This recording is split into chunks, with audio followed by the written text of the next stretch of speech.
Si no saps quin llibre pots llegir per millorar les teves finances, estàs a bon lloc. El hombre más rico de Babilonia, de George Clason, és un clàssic de l'educació financera escrit en forma de faula ambientada a l'antiga Babilònia. A través de les històries del personatge com Arcad, el més ric de la ciutat, Clarkson ens ensenya els principis financers atemporals per aconseguir la riquesa i la prosperitat, destacant la importància de l'estalvi, la inversió i la gestió prudent dels diners. Tot això ho trobem en 4 punts claus.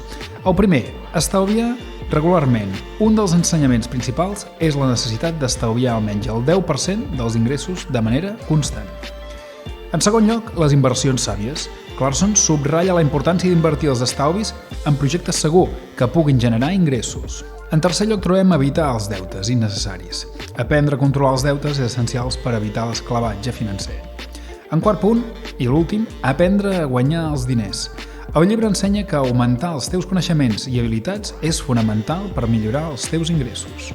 Us ha agradat el contingut d'aquest vídeo? Doncs segueix-me per més recomanacions i no oblidis apuntar-te al repte Economitza't!